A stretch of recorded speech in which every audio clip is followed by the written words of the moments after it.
There's something about New York in the early morning that feels almost sacred. The streets are still wet from the night before. The sky's stuck between bruised purple and burnt orange, and the city hasn't quite remembered how loud it's supposed to be. Up above the slow crawl of cabs and the half-hearted shouts of food vendors setting up for the day, a lone figure rested quietly on a rusted fire escape in Hell's Kitchen. Spider-Man. He wasn't chasing anyone, or saving anyone, or running from anything. Not yet. For once, the city gave him a minute to breathe, and that's when he noticed it, barely a glint in the corner of his eye. Down below, nestled in the reflection of a street lamp puddle, something small shimmered against the broken concrete. A spider. At first glance, unremarkable, but something about its stillness felt deliberate, focused. It wasn't fleeing or scurrying, it was waiting. He dropped down to street level, silent as always, and approached the tiny creature. It didn't move. The air felt oddly still around it. The spider shimmered with an iridescent green across its back. Unnatural, almost technological, but alive. As if it didn't quite belong here, yet somehow fit perfectly into the city's broken rhythm. Without hesitation, the spider climbed onto him, settling against the skin under the collar of his suit, like it had chosen him. The weight was barely there, but its presence echoed deep, like something had just changed, and there was no going back. As the day went on, subtle things shifted. His web shooters responded differently. More pressure, more range, occasional flickers of light inside the cartridges that weren't there before. His sense of danger felt layered now, like something was helping him see 2 steps further into the future. And that presence under his suit never left. It clung to him with an odd comfort, as though it knew it belonged at his side. He began to notice things. Patterns, threads, fights that should have gone wrong didn't.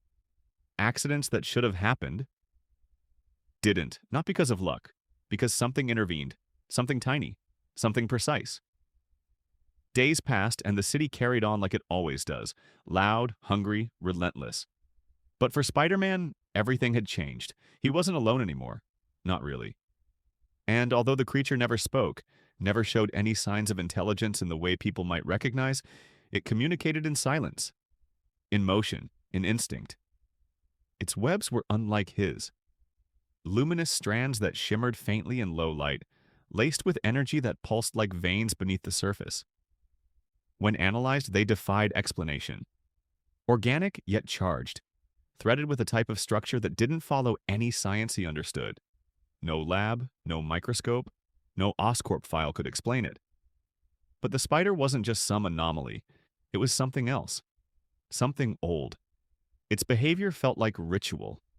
Every movement intentional, every action laced with memory. Like it had done this before, many times, across many places. Then came the dream. In it, Spider-Man stood on a massive web suspended in the void. The threads stretched across endless darkness, vibrating with ancient rhythms. In every direction, echoes of himself, other versions, other lives, watched the same tremor roll through the strands. And at the center of it all walked the spider. Glowing, calm, burdened. Behind it, shapes loomed. Twisted things. Crawling closer. He awoke breathless with the spider curled against his chest. Not asleep. Waiting? That same day, the city changed. It started with faint tremors beneath the pavement. Reports of structural failures.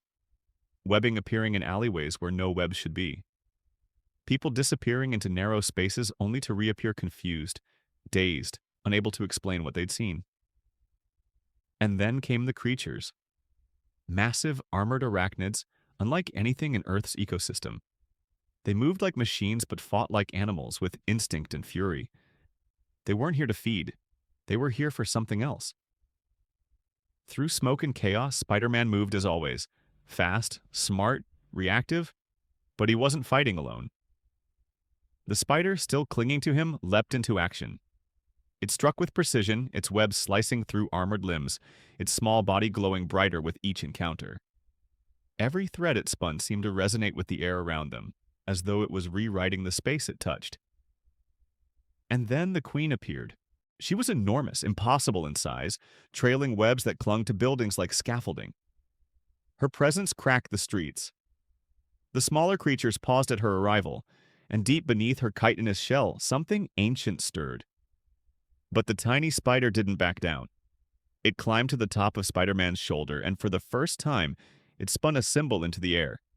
An ancient sign, geometric and glowing, suspended in time. The Queen hesitated. The threads of light snapped into formation around her, cutting into her momentum, forcing her to respond. What followed wasn't just a fight, it was a clash of memory and blood, of legacy and instinct. Spider-Man moved through the chaos, guided not just by his senses but by something older. A rhythm passed through the web itself. The small spider fought with elegance, its webbing binding impossible limbs, rewriting gravity, disrupting matter. When it was done, the Queen collapsed into dust. The city fell silent again. And in that silence, something shifted inside Spider-Man. He didn't just feel like a man with powers anymore. He felt like part of something larger, not chosen, not cursed, connected. He returned to his apartment before dawn. The spider sat quietly beside him on the windowsill, watching the sky begin to bleed into soft blue. No words passed between them. None were needed. The city below buzzed back to life, unaware of how close it had come to unraveling. And up above, on a rooftop where no one looked, a spider and a man sat together, guardians of a web that stretched far beyond what either of them could see. In the days that followed, the city remained unaware of what had happened beneath its surface. The web lines spun in battle had vanished by morning, dissolved into the wind like mist. The creatures, the Queen, the threads of glowing silk, gone without a trace. But Peter could feel it, in the stillness between sirens, in the way his senses hummed even when there was no danger, in the presence of the tiny guardian that never left his side. He resumed his patrols as always, but the world looked different now. The shadows between buildings seemed deeper, the skyline quieter, the air heavier with stories that had yet to unfold. And the spider, Click as he had once called it, was changing too. It had grown, subtly, not in size but in gravity. It moved with more certainty. It responded faster. It anticipated threats before Peter's instincts did. And when it spun its web now, symbols began to appear. Tiny runes etched into silk, pulsing softly with meaning Peter couldn't decipher but could somehow feel. As if the web was speaking in a language not made of words but memory. Each night Peter returned to the rooftop where he had first seen it. It had become a ritual. He would sit in silence, letting the city pass beneath him, while the spider spun circles into the wind. Sometimes he felt like those moments were the only ones that truly belonged to him. And then, one evening, as the sun dipped low and the light turned gold, the web changed. It wasn't random this time. It stretched far, arching outward from the edge of the rooftop to the building across. More symbols, more geometry. A shape forming in slow, sacred rhythm. A gate. Peter stood, breath caught in his throat. He didn't know what was coming through it, but he knew something was. Anne Click stood at the center, waiting. The sky above darkened, not with clouds, but with shadow.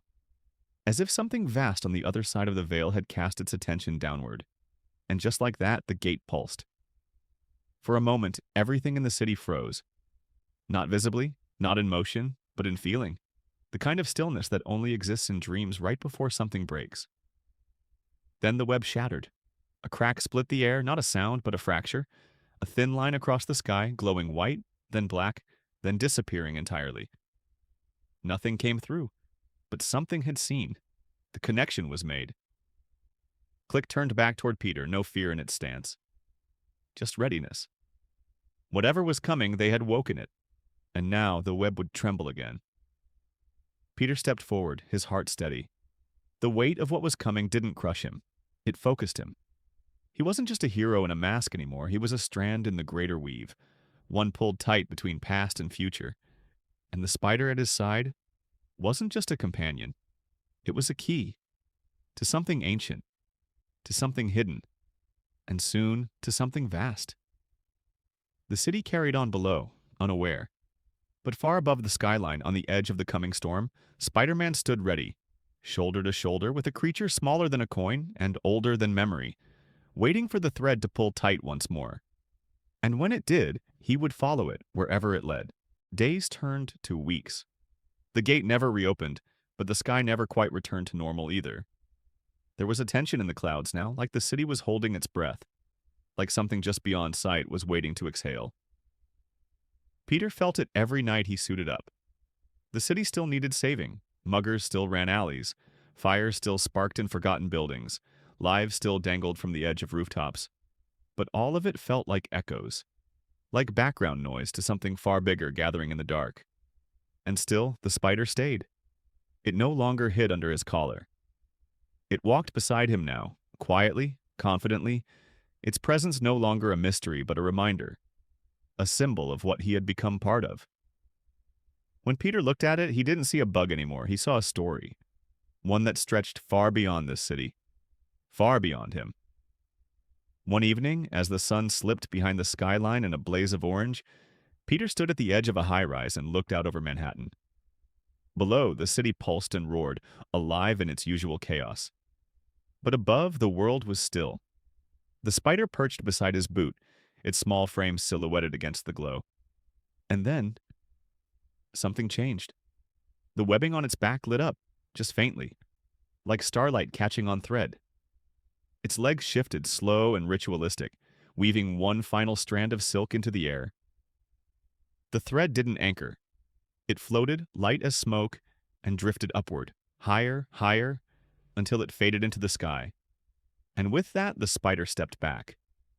There was no sound, no explosion, no light show, just a stillness that was full and final.